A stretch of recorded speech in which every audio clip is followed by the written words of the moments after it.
Como usar there is e there are? There is, there are servem para indicar que há ou existe algo em algum lugar. There is and there are equivalem a há em português. There is eu uso para o singular e there are eu uso para o plural. Então vamos aos examples. Exemplos. Qual a diferença do there is e there are? There is a book on the table. There is a book on the table. Olha a diferença do is e a contração com s. There are two books on the table. There are two books on the table. Forma numeral ou escrita. Nesses dois exemplos citados, podemos perceber a diferença. There is a book on the table é um livro só. E there are two books on the table são dois livros. Um usado para singular e o outro para o plural. Vamos agora para a dica do mestre. Presta atenção neste detalhe.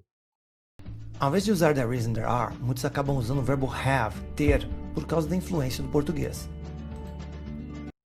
Em português, nós utilizamos nesse sentido. Tem um livro na mesa.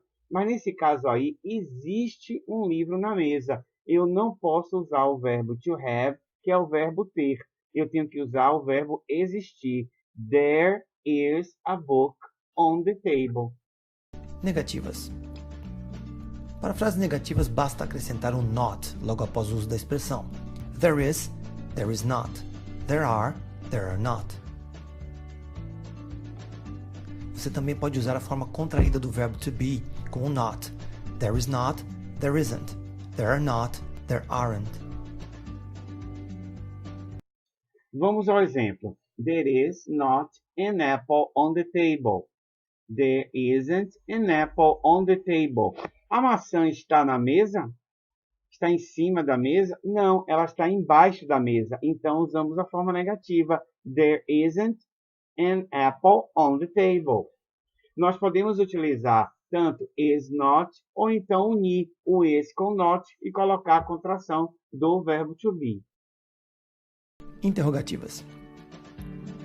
Para formar uma pergunta, basta inverter a ordem da estrutura das frases afirmativas e colocar auxiliar na frente do sujeito, no caso, there.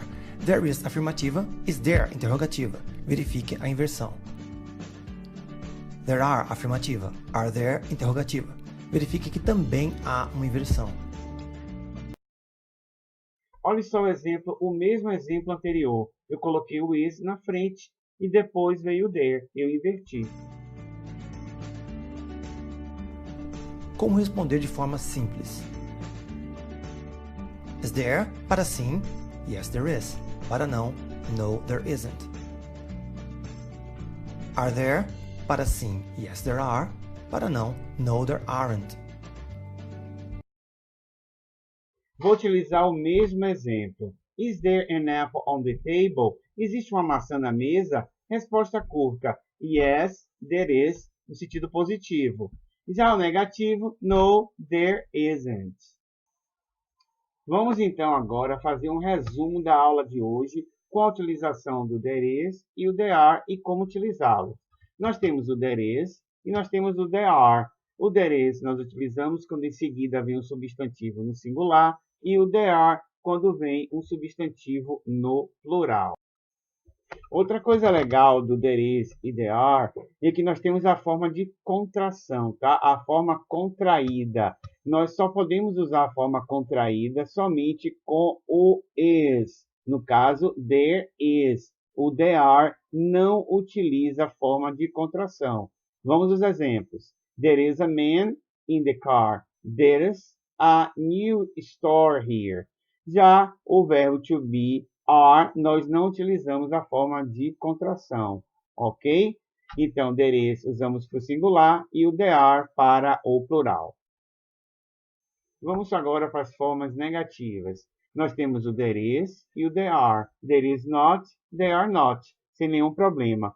Já a forma de contração unindo there com o verbo to be, eu posso utilizar somente com is. Com are, eu não posso usar contração.